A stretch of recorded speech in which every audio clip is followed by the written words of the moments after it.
एंटीलिया की साजिश की ये गाड़ी फिलहाल पार्किंग के किसी कोने में खामोश खड़ी है, लेकिन इस गाड़ी के बाहर अचानक शोर बढ़ता जा रहा है। ऐसा लगता है मानो एंटीलिया की साजिश फिलहाल हाशिए पर चली गई हो, लेकिन इस साजिश ने जो उगला है या उगल रहा है, वह हर रोज कोहराम मचा रहा है।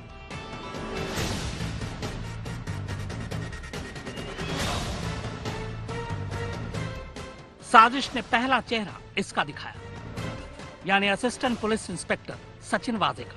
पर इसके बाद जो चेहरे सामने आए, उन्होंने हंगामा बर्पा कर दिया।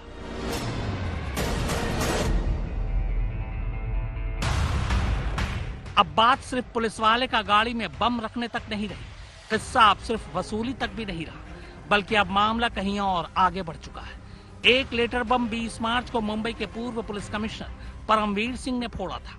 अब एक दूसरा लेटर बम फूटा है, और इस बार ये लेटर बम फोड़ने वाला कोई और नहीं बल्कि वही सचिन वाजे है जिसने 39 दिन पहले स्कॉर्पियो में बम रखा था।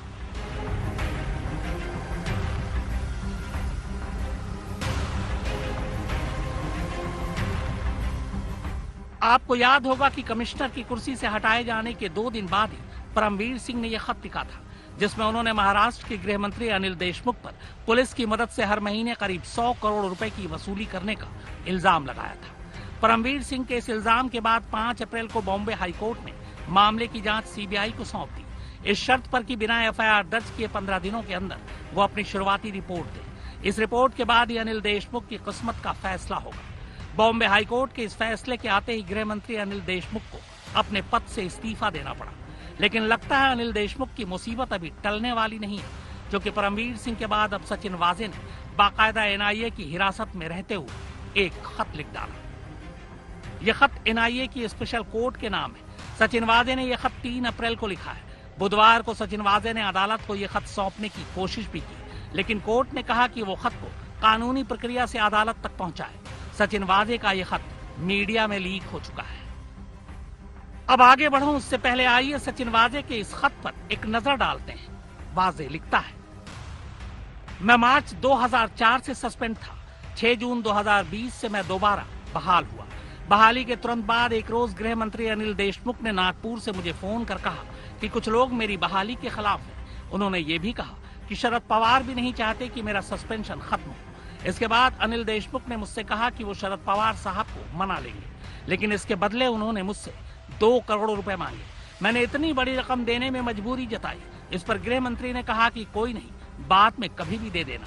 इसके बाद मुझे क्राइम इंटेलिजेंस यूनिट में बहाली मिल गई। जनवरी 2021 में गृह मंत्री अनिल देशमुख के सरकारी बंगले पर मैं उनसे मिला।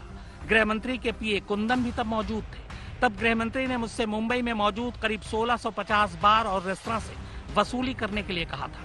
उन्होंने कहा था कि हर रेस्तरां से 3 से 3.5 लाख रुपए कलेक्ट करो। तब मैंने उन्हें यह कहा था कि मुंबई में 200 के करीब बार और रेस्तरां हैं, 1650 नहीं। मैंने उनसे ये भी कहा कि मैं इस पोजीशन में नहीं हूं कि बार और रेस्तरां से वसूली कर सकूं, क्योंकि ये मेरे अधिकार क्षेत्र के बाहर है। इस पर गृह मंत्री के पीए मिस्टर कुंदन ने मुझे सलाह दी कि मैं अगर अपनी नौकरी और पोस्ट बचाए रखना चाहता हूं तो वही करूं जो गृह मंत्री जी ने कहा है। गृह मंत्री के साथ हुई इस मीटिंग के फौरन बाद मैंने सीपी सर को सारी बात